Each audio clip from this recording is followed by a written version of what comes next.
Hello दोस्तों, स्वागत है आपका हमारे यूट्यूब चैनल महाकाल कंस्ट्रक्शन पर। दोस्तों आज का हमारा टॉपिक है दोस्तों step by step house construction part second. दोस्तों पार्ट सेकंड में अपन ये बात करेंगे कि एग्जीबिशन मतलब खुदाई किस तरीके से की जाती है, उसको क्या लेआउट किया जाता है, तो गड्ढा आपको कितना करवाना है, ये होता है एग्जीबिशन वाला पार्ट कंप्लीट करेंगे आज दोस्तों अपन। सेकंड पीसीसी मतलब पीसीसी कितनी की जाती है, किस रेशियो में की जाती है, फाउंडेशन वर्क कैसे किया जाता है, मतलब ये फुटिंग कितनी भरनी है आपको एंड ऑल। तो दोस्तों हम डिटेल में बात करेंगे आपसे। तो दोस्तों अगर आपने इसका फर्स्ट पार्ट नहीं देखा है और इंट्रोडक्शन नहीं देखा है तो प्लीज़ आप जाकर हमारी playlist step by step house construction पर जाकर चेक करें दोस्तों। उसमें मैंने इंट्रोडक्शन का भी एक पार्ट बनाया दोस्तों, फर्स्ट पार्ट लेके आया हूँ फिर उसका, जिसमें अपन ने पढ़ा है कि साइट पर लेआउट किस तरीके से किया जाता है, मतलब आप बोलते हैं रंगत कैसे की जाती है, चूना जो साइड पे डाला जाता है। स्टेप वन यही होता है कि रंगत कैसे करते हैं, चूना कैसे डालते हैं साइड पर। तो फर्स्ट पार्ट में अपन ने यही बताया कि लेआउट किस तरीके से किया जाता है।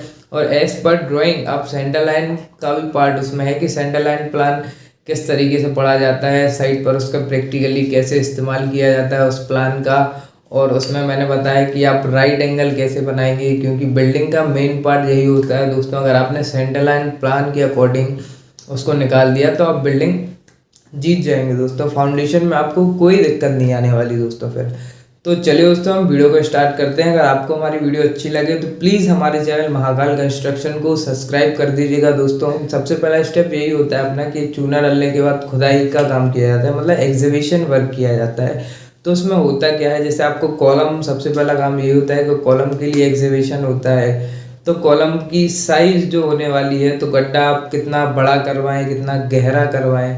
तो दोस्तों ये कहानी मैं आपको बोर्ड पर बताता हूँ, 2 मिनट का टॉपिक रहेगा उसमें। फिर अपन पूरा साइट का प्रैक्टिकली नॉलेज लेंगे, उसमें मैं आपको प्रैक्टिकली बताऊँगा पूरी हर चीज़। तो वीडियो को एंड तक देखिएगा दोस्तों। चलिए दोस्तों, तो दोस्तों ये देखिए सेंटर लाइन प्लान इस तरीके से होता है। मैं आपको बताने ही वाला हूँ जो आप एग्जीबिशन का काम करेंगे इसमें।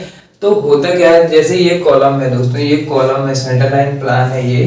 इसमें ये ग्रिड होती है इस तरीके की, मैंने पार्ट 1 में आपको बताया है पूरा डिटेल में। ABCDE ये डिटेल होती है, और 1 2 3 4 5 ये ग्रिड्स होती है, ये ग्रेड होती है दोस्तों। आप पार्ट 1 देखिए, इसमें समझ में आ जाएगा आपको पूरी कहानी क्या होने वाली। अब ये जो आप कॉलम का लेआउट करते हैं दोस्तों, पूरा चूना डाल दिया है। अब ये कॉलम आपको, जैसे ये कॉलम, पूरे कॉलम, सारे कॉलम ये आपको पूरे लेआउट करने हैं। तो इसके लिए एग्जीबिशन, जैसे कि आपने ये कॉलम यहाँ से एक तरफ से उठाया, तो ये कॉलम जो रहेगा दोस्तों, इसकी फुटिंग कैसे की जाएगी, इसमें कितना ऑफसेट लिया जाता है दोस्तों इनमें। तो मैं आपको बता दूं, जैसे कि ये कॉलम है, आप साइड पर देखिए प्रैक्टिकली मैं आपको बोर्ड पर अभी बताऊंगा, उसमें भी दिखाऊंगा मैंने कैसे एग्जीबिशन किया है। प्रैक्टिकली दिखाऊंगा आपका साइड पर कैसे चूना डाला है इसमें। ये आपका कॉलम है, जैसे कि ये कॉलम है आपका 20 बाई 20 का है दोस्तों, चारों साइड से 20 बाई 20 सेंटीमीटर में है दोस्तों, मतलब 8 इंची का है ये कॉलम। चारों साइड से 8 बाई 8 इंची का ये कॉलम है, 8 बाई 8 इंची का, ठीक है। तो अब इसमें ऑफसेट कैसे लेंगे, मतलब गड्ढा आप इतना छोटा तो करवा नहीं सकते कि आपको फुटिंग करनी है दोस्तों, तो 8 बाई 8 का गड्ढा करवाएंगे इसमें, तो नहीं, इसमें फुटिंग आपको ऑफसेट लेके चलना पड़ता है दोस्तों। जैसे ही 8 बाई 8 इंची का है, 20 बाई 20 सेंटीमीटर का है, तो इसमें सेंटर निकाल लेंगे इसका। ये जो सेंटर लाइन प्लान होता है, इसमें सेंटर टू सेंटर दूरी दी जाती है उसमें। तो ये यहाँ से यहाँ तक की दूरी ये निकल जाती है इसमें।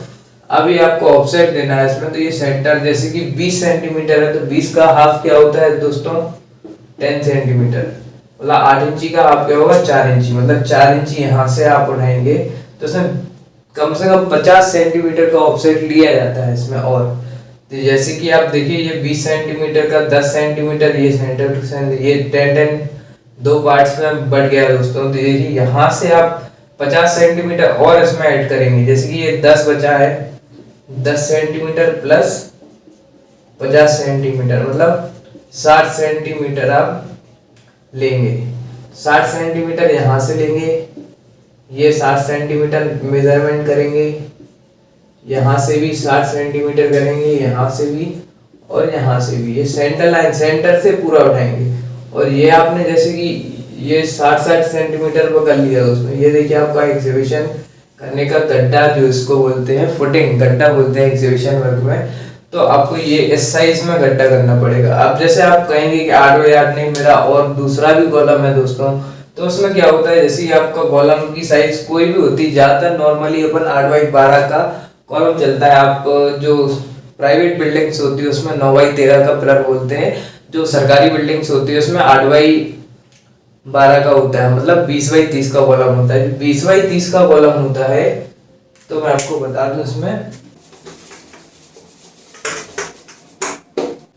20x30 के कॉलम में दोस्तों क्या होता है, जैसे कि ये देखिए आप, ये 20x30 का कॉलम है, मतलब 8 इंची बाई 12 इंची का कॉलम है ये दोस्तों।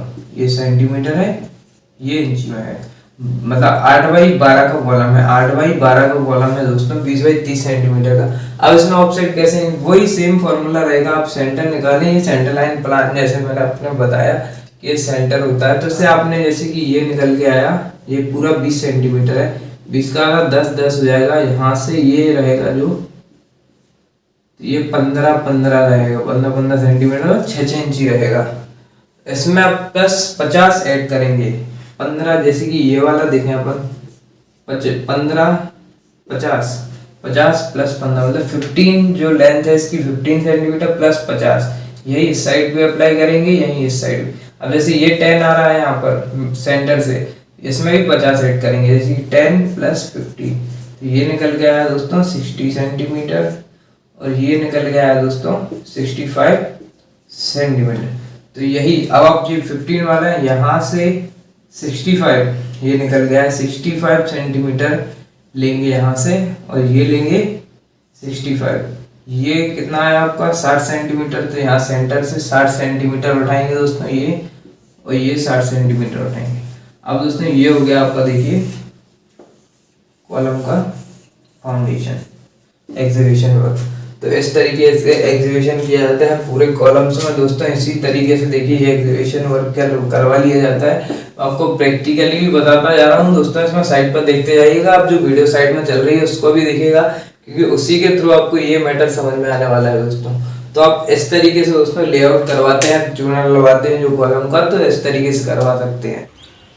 अब दोस्तों अपन पूरी साइड पर लेआउट कर चुके हैं दोस्तों। अब आता है एग्जीबिशन वाला पार्ट, मतलब खुदाई कितनी करनी है, जो गड्ढा आप करवाते हैं, जो लेआउट अपन ने कॉलम के लिए किया है, तो उसके लिए गहराई क्या होती है गड्ढे की। तो दोस्तों एक रूल होता है कि जब तक इसमें मिट्टी का मतलब सॉइल का कलर चेंज नहीं हो जाता, जब तक आपको कॉलम की गड्ढे की खुदाई करनी है। मतलब मिनिमम 5 से 6 फीट आपको खुदाई तो इसमें करनी पड़ती है, जब तक मिट्टी का कलर चेंज नहीं हो जाता दोस्तों। उसमें हार्ड स्ट्रेटा मुरम आ जाती है दोस्तों नीचे बेस पर। तो उस तरीके से अपन गड्ढे की साइज़ जो डेप्थ होती है उसको डिसाइड करते हैं।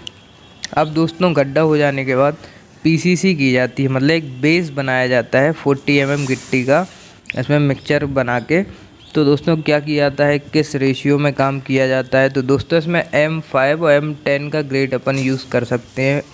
M5 से मतलब है दोस्तों इसमें 1:4:8 का रेशियो होता है। 1 है इसमें सीमेंट, मतलब 1 बैग होता है सीमेंट। 4 से मतलब है इसमें 4 बैग ऑफ सैंड, मतलब बजरी। और 8 का मतलब है इसमें एग्रीगेट, मतलब गिट्टी। इसमें 1:4:8 का रेशियो चलता है M5 का। आप इसमें M10 का भी रेशियो ले सकते हैं। M10 का रेशियो होता है दोस्तों इसमें 1:3:6 का, मतलब 1 बैग सीमेंट होगा इसमें, 3 बैग होगा सैंड, और 6 बैग होगा इसमें एग्रीगेट, मतलब गिट्टी। और इस तरीके से देखिए पीसीसी की जाती है, इसमें हार्ड कंपैक्ट किया जाता है दोस्तों। इससे इसमें आप ये देख रहे होंगे 40 mm से किया जाता है पीसीसी दोस्तों। देखिए इस तरीके से पूरा बेस कंप्लीट कर लिया जाता है दोस्तों, और एक हार्ड बेस बना दिया जाता है। अब दोस्तों ये काम करने के बाद क्या होता है, अपन कॉलम खड़ा करना है इस पर, मतलब कॉलम का लेआउट करेंगे एज़ पर ड्राइंग। तो इसमें सबसे पहले इसका जाल बनाया जाता है दोस्तों। देखिए इस तरीके से इसको जाल को अपन रखते हैं, फिर कॉलम का लेआउट किया जाता है, मतलब कॉलम खड़ा किया जाता है अपने मेज़रमेंट के अनुसार। तो देखिए दोस्तों अब ये कॉलम यहाँ पर अब प्रैक्टिकली दिखा रहे हैं आपको कि कैसे साइड पर काम किया जाता है दोस्तों। अपन ने पीसीसी का बेड कंप्लीट कर लिया, पीसीसी का बेस बना लिया, इसमें जाल डाल दिया। अब दोस्तों हम इसके आगे वाली वीडियो में आपको बताएंगे कि सरिया जो होता है इसमें उसकी साइज़ क्या, कटिंग लेंथ होनी चाहिए कितना, इसमें जो एल दिख रहा है आपको, एल कितना मोड़ना चाहिए दोस्तों, इस तरीके से। तो देखिए दोस्तों अपन मेज़रमेंट कर लेते हैं, फिर इस तरीके से अपन कॉलम इसको जहाँ भी उसका मेजरमेंट आता है उस तरीके से डोरी बांधकर सेंटर लाइन प्लान जो मैंने बताया आपको उस तरीके से किया। देखिए दोस्तों, ये अपन ने एक कॉलम खड़ा कर चुके हैं यहाँ पर, और ये लाइन डोरी बांधी हुई है सेंटर लाइन। उस तरीके से दोस्तों इसमें कॉलम खड़े करते जाते हैं दोस्तों। देखिए ये अपन ने पूरा कंप्लीट कर चुके हैं कॉलम। अब दोस्तों हम आपको बताएंगे कि कॉलम देखिए किस तरीके से बांधा जाता है। तो जो बाइंडिंग वायर होता है, मतलब बाइंडिंग वायर की मदद से आप जो एल इसमें मोड़ते हैं उसको जो जाल डाला था उससे बांध दिया जाता है, जिससे आपका कॉलम कहीं भगे नहीं। देखिए मैं आपको जूम करके ही बताऊंगा इसमें।